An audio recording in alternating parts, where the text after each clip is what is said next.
회장님, 오늘은 어디로 모실까요? 앞좌석에서 운전기사가 조심스럽게 물었다. 그냥 돌아다녀봐. 오랜만에 시내 경치 구경 한번 하고 싶군. 유정호.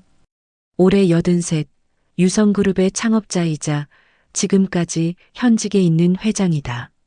수십 년간 산업계의 전설로 불리며 한국 경제에 굵직한 획을 그었지만 지금 그의 눈동자엔 아무런 열정도 기대도 없었다.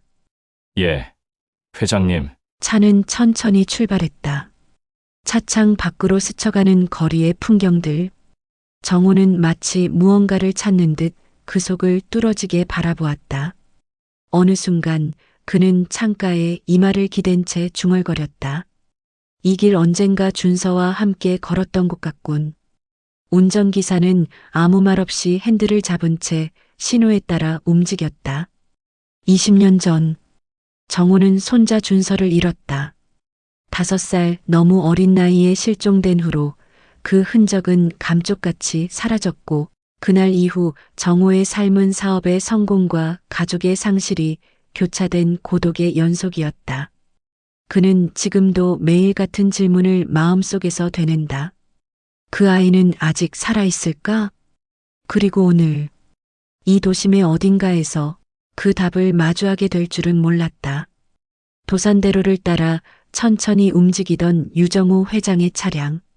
그의 시선은 여전히 창밖을 향해 있었다. 사람들, 빌딩, 횡단보도 앞을 바삐 가로지르는 젊은이들. 모두 자신의 삶을 살아가고 있었다.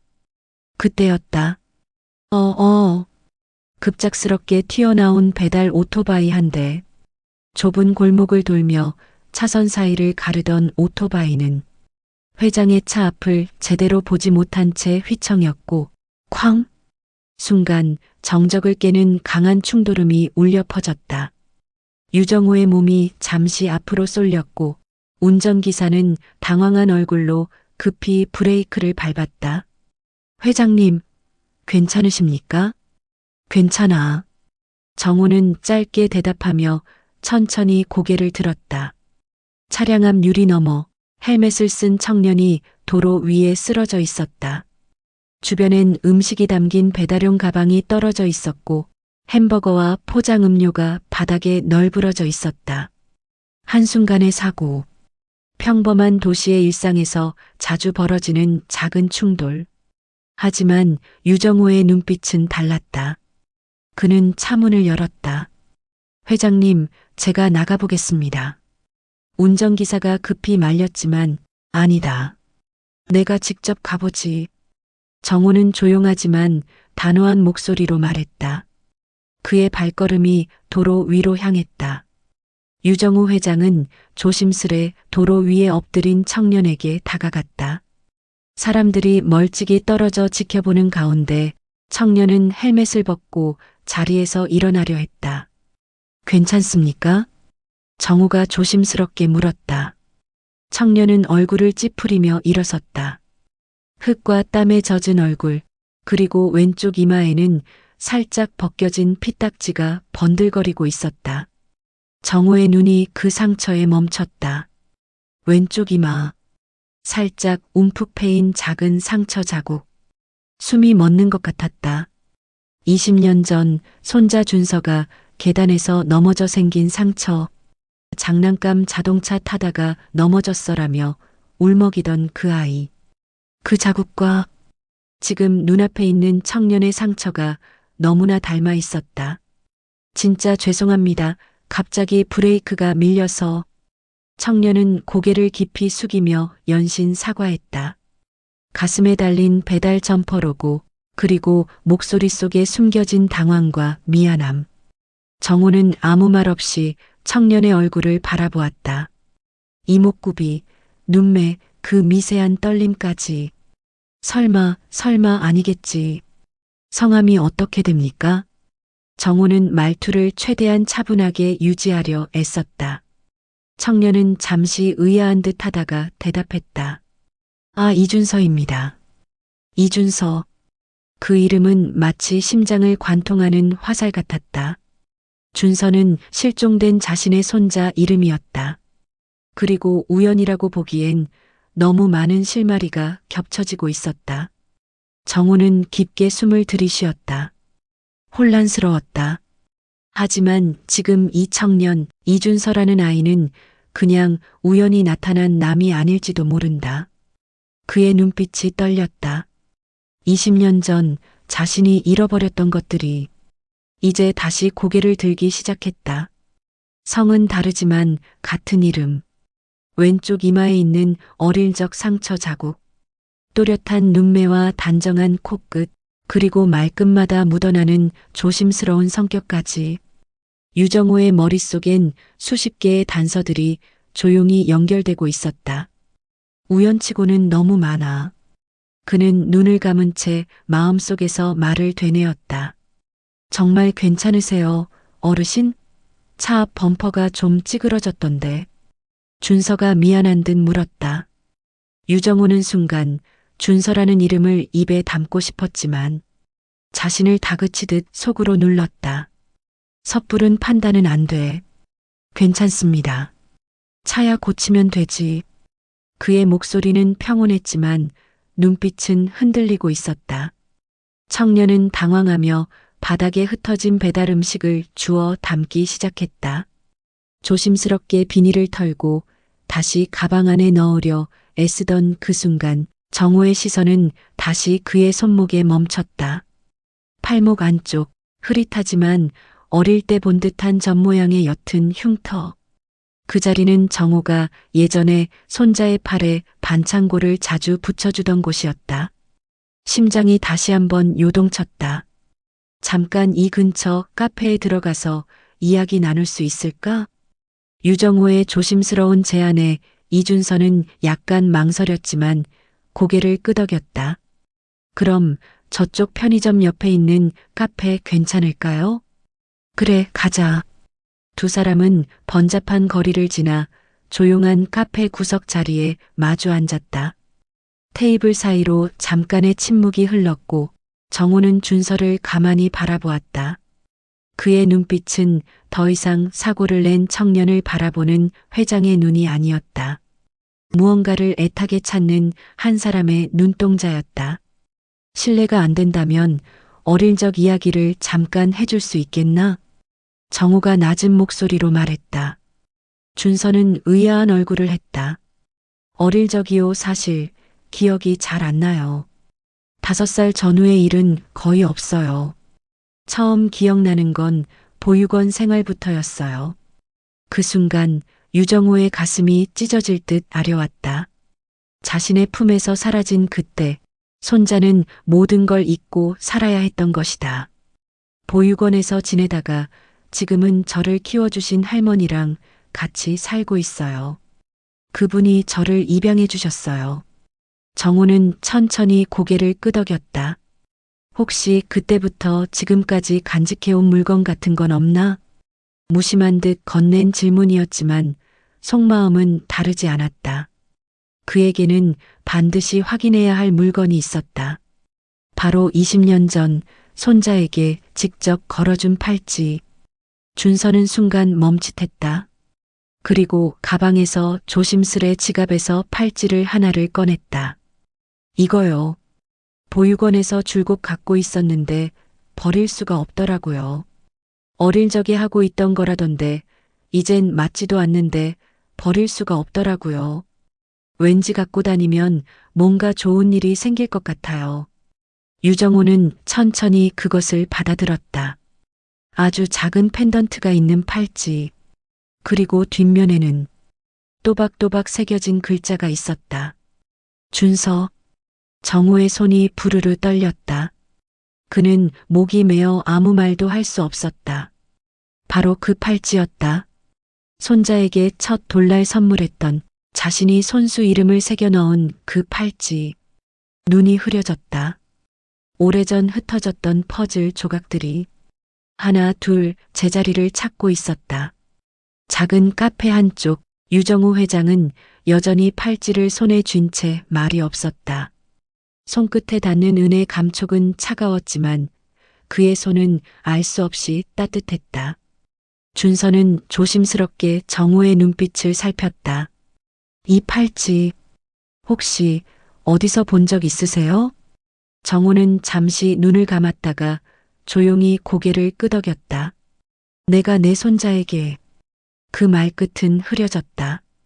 아직은 모든 걸 말할 수 없었다. 혼란스러운 감정들이 단 한마디 말로 정리될 리 없었다. 정호는 숨을 고르며 물었다. 자네 언제부터 보육원에 있었나?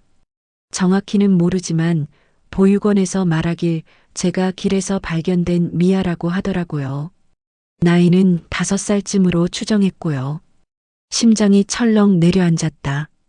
그건 정확히 손자 준서가 실종된 나이였다. 그 이후로는 입양돼서 시골 할머니와 함께 살았어요.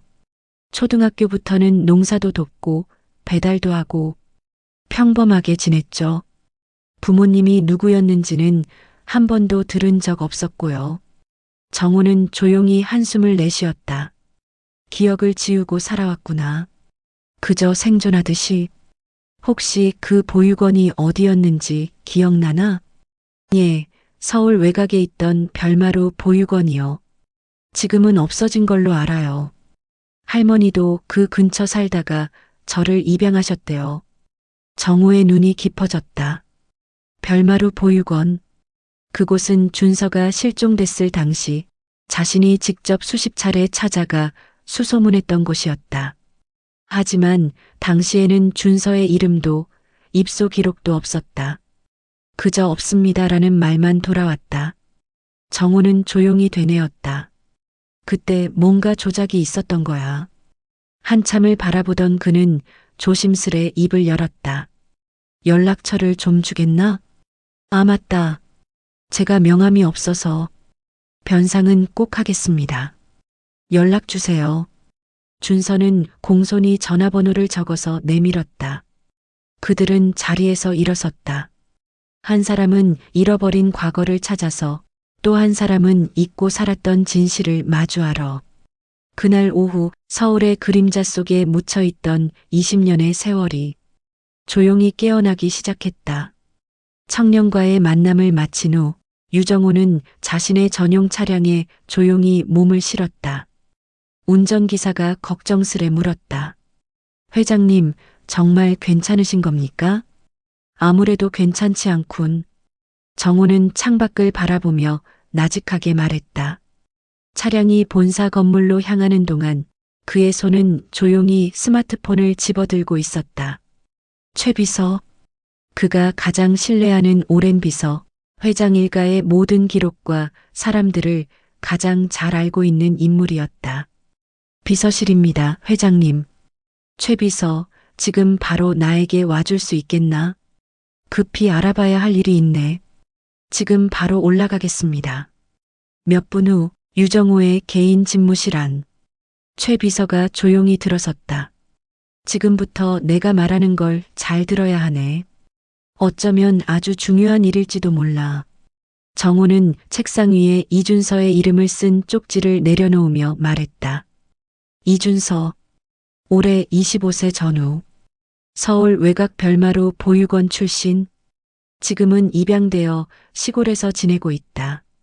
이 사람에 대한 출생 기록과 과거 보육원 자료를 최대한 확보하게. 최 비서의 표정이 단호해졌다. 실종된 그분과 관련이 있습니까? 확신은 못하지만 가능성을 부정할 수는 없네. 그리고 혹시 기억하나? 20년 전 준서가 실종됐을 때 우리가 조사했던 보육원들 중에 별마루도 있었다는 걸. 최 비서는 고개를 끄덕였다. 네. 하지만 당시 기록엔 아무것도 없었죠. 그래. 하지만 지금 생각해보니 그 기록 자체가 조작됐을 가능성도 있어. 정호는 낮게 속삭였다. 그 아이가 정말 내 손자일지도 몰라. 최 비서의 눈빛이 흔들렸다. 그는 말없이 고개를 숙이며 대답했다. 당장 확인하겠습니다. 유정호는 묵묵히 창밖을 바라보았다. 가슴이 두근거렸다. 기대와 두려움, 희망과 죄책감이 한꺼번에 밀려들었다. 이제 진실을 마주할 시간이 가까워지고 있었다. 그로부터 이틀 뒤 유정호의 집무실 문이 조용히 열렸다. 최 비서가 서류철을 들고 들어왔다. 그의 표정은 침착했지만 눈빛은 무거웠다. 회장님 말씀하신 이준서 씨에 대한 기록을 확인했습니다. 유정호는 자리에서 천천히 몸을 일으켰다. 말해보게. 최 비서는 서류를 열며 말했다. 이준서 씨는 2005년 가을 서울 외곽 별마루 보육원의 길에서 발견된 미아로 등록됐습니다. 나이는 5살 전후로 추정되었고 보육원 기록상 신원 정보는 불명으로 되어 있습니다. 정호의 숨소리가 깊어졌다. 우리 준서가 실종된 해와 같군. 예. 그리고 그 시기를 더 살펴본 결과 당시 별마루 보육원의 원장이 아이들의 입소 날짜를 조작했던 정황이 확인됐습니다. 조작? 정호의 눈이 날카로워졌다. 네. 이준서 씨는 2005년 10월 입소로 등록되어 있지만 실제로는 그해 봄, 그러니까 준서가 실종된 직후에 입소한 기록이 내부 문서에서 발견됐습니다. 그래서 우리가 아무것도 찾지 못했던 거군. 정호는 이를 악물었다. 누군가 일부러 우리를 피하게 하려 했던 거야. 더 충격적인 건 당시 보육원에서 일했던 전 직원 한 명이 증언을 해줬습니다. 최 비서는 목소리를 낮췄다.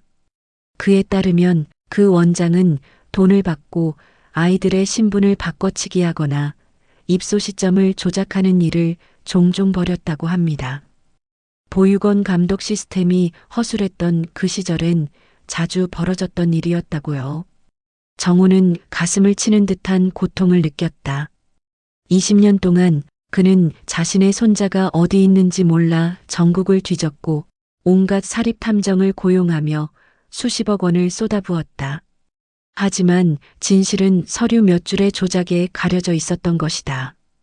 그래서 그 아이가 정말 우리 준서일 가능성은 얼마나 된다고 보나? 최 비서는 숨을 고르며 대답했다. 팔찌에 남아있는 이름, 입소 시기, 신체 상처 위치, 그리고 유전적으로 연결된 정보까지 확인되면 확률은 매우 높습니다. 그래도 가장 확실한 건 유정호가 먼저 말을 이었다. DNA 검사겠군. 예, 회장님. 준서 씨가 맞는지 결정적으로 증명할 수 있는 마지막 조각입니다. 유정호는 한참 침묵한 뒤 단호하게 말했다. 당장 준비하게. 내일 그 아이와 다시 만나겠다. 유정호는 다음 날 아침 서울 시내의 한 고급 호텔 라운지에서 조용히 앉아 있었다. 손에는 오래된 사진 한 장, 5살 준서가 활짝 웃던 모습이 담겨 있었다. 사진 속 준서의 눈매, 미소, 그리고 작은 손. 정호는 사진을 천천히 내려놓았다. 그리움으로는 모자라 이젠 진실을 확인해야 할 시간이었다. 곧 카페 문이 조용히 열리고 이준서가 들어섰다. 전날보다 차분한 인상이었고 조금은 긴장한 모습이었다. 회장님 안녕하세요. 와줘서 고맙네. 편히 앉게. 정호는 따뜻한 목소리로 청년을 맞았다. 잠시의 침묵. 그리고 정호는 오랜 고민 끝에 조심스럽게 입을 열었다. 준서 군 아니, 이준서 씨. 그는 말을 고르며 천천히 말했다. 내가 자네를 처음 본 순간부터 마음속 깊은 의문이 떠오르기 시작했네. 그 상처, 이름, 그리고 벤의 저고리까지. 자네는 내가 20년 전 잃어버린 손자와 너무나도 닮아 있어. 준서는 숨을 멈춘 듯 멍하니 정호를 바라보았다. 말을 잃은 눈빛. 그러다 힘겹게 입을 열었다. 정말 제 이름이 그 손자와 같다고요? 그래. 유준서. 그리고 자네가 갖고 있는 그 팔찌는 내가 직접 이름을 박아 만든 팔찌였네. 준서는 셔츠 안을 더듬어 지갑 속 팔찌를 꺼내보았다. 그는 조용히 물었다. 그럼 정말 제가.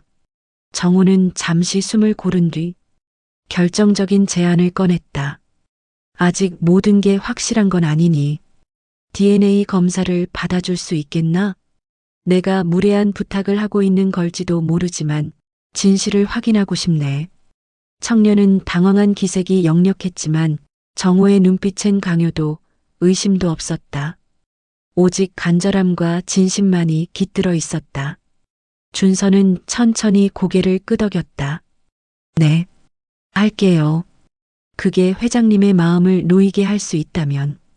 정호는 곧바로 손짓을 보냈고 최 비서가 조용히 다가와 미리 준비한 유전자 검사 키트를 건넸다.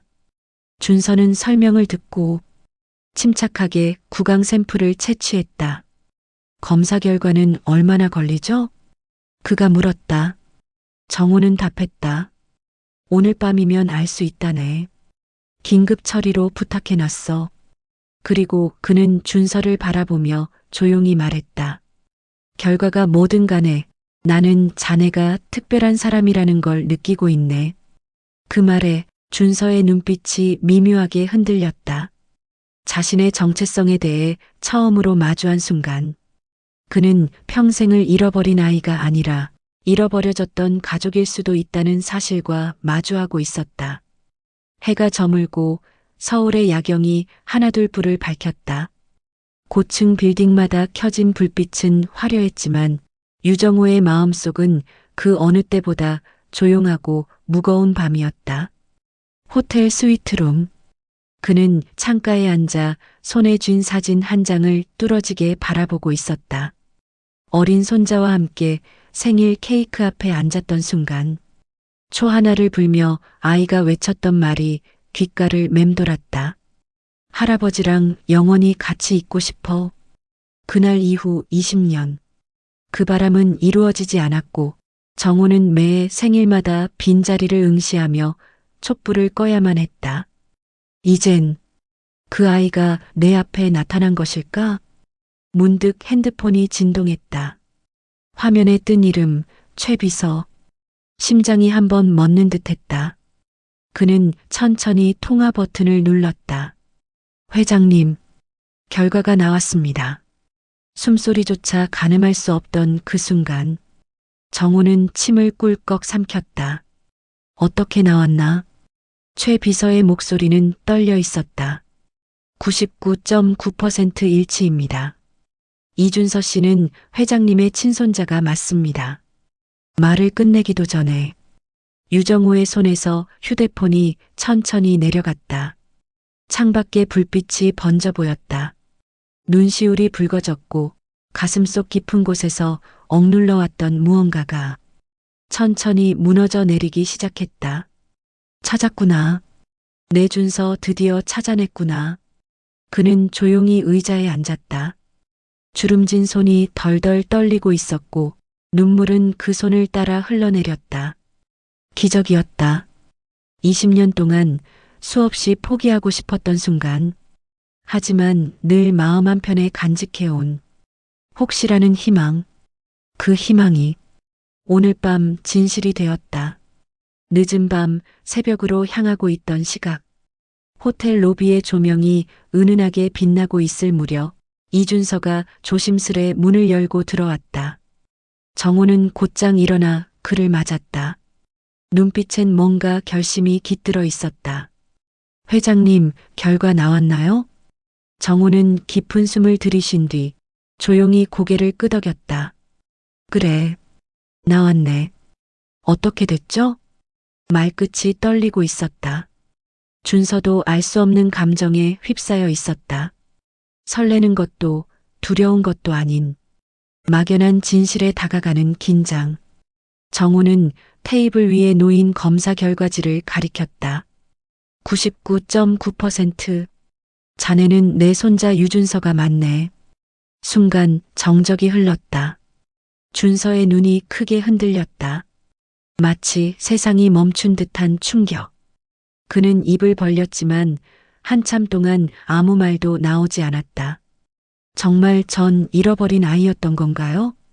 정호는 다가가 조용히 그의 어깨에 손을 얹었다. 너는 절대 버려진 게 아니었다.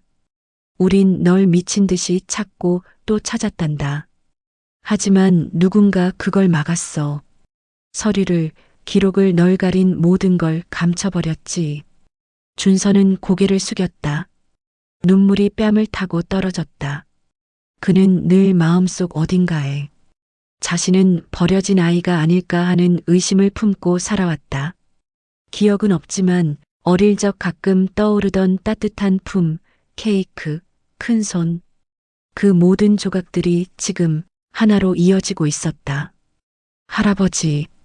준서는 마치 무의식처럼 처음으로 그 단어를 입에 올렸다. 정호는 눈물을 감추지 못한 채 그를 꼭 껴안았다. 그래 준서야. 내가 널 다시 품게 될 줄은 몰랐다. 이 순간만을 20년을 기다려왔단다. 그들은 말없이 오래도록 그 자리에서 서로를 껴안고 있었다. 잃어버린 시간이 복구되지는 않겠지만 잃어버렸던 관계는 오늘 밤 다시 연결되었다. 이른 새벽 호텔 스위트룸의 거실. 이준서는 침대에 앉아 창밖을 멍하니 바라보고 있었다. 강남의 불빛은 여전히 잠들지 않았지만 그의 마음은 너무나 복잡했다. 난 누구지? 태어나서 처음으로 진짜 가족이라는 말을 들었다. 진짜 이름, 진짜 조상, 진짜 뿌리. 그것은 감동이었지만 동시에 혼란이기도 했다. 이제 와서 내가 그 가족이라고? 그럼 날 키워준 할머니는? 지금까지 살아온 내 인생은 뭐였지? 생각은 꼬리에 꼬리를 물었다. 바로 그때 노크 소리. 문이 열리고 유정우 회장이 들어왔다.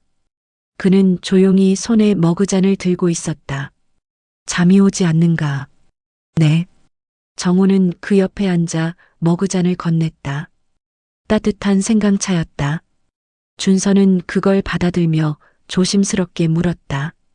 회장님 아니 할아버지. 정말 아무도 절 찾지 않은 줄 알았어요. 그래서 전 항상 스스로 만든 기억을 믿으며 살았거든요. 난 원래 이런 삶이었겠지.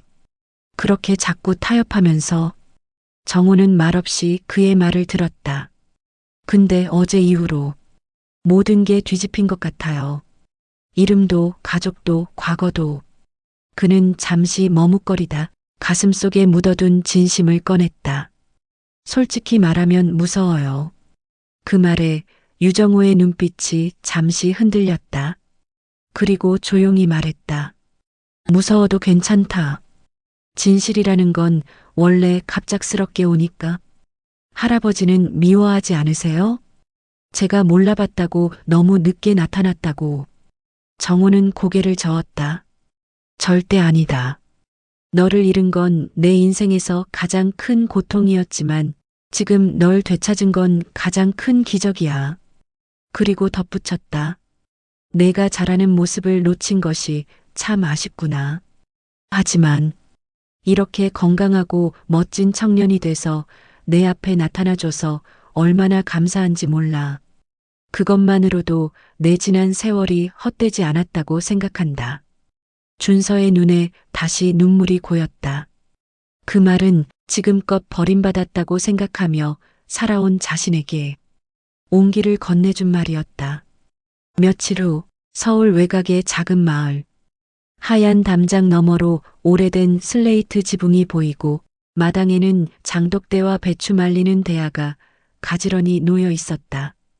이준서가 자라온 집, 그리고 그를 키워준 사람, 오분옥 할머니가 있는 곳이었다. 할머니, 저 왔어요. 준서는 문을 열며 소리쳤다. 그 뒤로 유정호가 조용히 따라 들어왔다. 부엌에서 나오던 오분옥은 손에 든 국자도 내려놓지 못한 채 멈춰섰다. 저분은? 분옥의 눈이 낯선 노인을 향해 커졌다. 준서는 조심스레 말했다. 할머니, 인사드릴게요. 이분은 제 할아버지세요. 진짜 친할아버지. 한동안 말이 없던 분옥은 조용히 걸어와 의자에 앉았다. 그래, 그런 일이 있었구나. 할머니는 떨리는 손으로 무릎을 매만지며 말했다. 정호는 고개를 깊이 숙였다. 정말 진심으로 감사드립니다. 제가 할 수 없었던 일을 할머니께서 해주셨습니다. 분옥은 미소를 지으며 고개를 저었다. 감사할 것까지야. 그 아이는 내게 주어진 선물이었어요. 그 말에 정호는 눈시울이 붉어졌다. 분옥은 손자처럼 길러온 준서를 바라보았다. 우리 준서 가족을 찾았다니 축하한다. 할아버지와 서울 가서 살 거냐? 준서는 잠시 머뭇거리다 말했다. 아니요, 할머니. 전 여기 남을 거예요. 할머니 곁에 있을 거예요. 분옥은 잠시 눈을 감았다가 조용히 고개를 끄덕였다. 그래, 그 마음으로도 됐다. 할아버지와 가족들이 널 오래 기다렸을 텐데. 유정호는 그들의 모습을 보며 한 가지 결심을 굳혔다. 준서야. 그가 말했다. 서울에 데려가고 싶은 마음은 굴뚝 같지만 내가 이곳에서 행복하다면 그걸 지켜주는 것도 나의 몫이겠지. 준서는 놀란 눈으로 그를 바라보았다. 그리고 조심스럽게 말했다. 대신 서울에도 자주 가고 싶어요. 잃어버린 그 시간 천천히 함께 메워가고 싶어요. 정호는 고개를 끄덕였다. 그래. 집에는 아직도 내 방이 그대로 있단다. 언제든 돌아올 수 있게 하려고. 준서는 눈이 붉어졌다. 그 순간 그는 확신했다. 자신은 어디에도 버려지지 않았고 두세 개에서 동시에 사랑받는 존재라는 걸. 그날 저녁 조촐한 저녁 식탁 위에는 된장찌개와 김치 그리고 세 사람의 웃음이 따뜻하게 흘러넘쳤다. 그날 밤 식사를 마치고 마당에 나온 이준서는 별빛 아래서 조용히 숨을 고르고 있었다. 그의 곁엔 유정호 회장이 있었다. 두 사람은 말없이 하늘을 바라보다 거친 숨소리 하나 없이 대화를 시작했다. 준서야. 정호가 먼저 입을 열었다.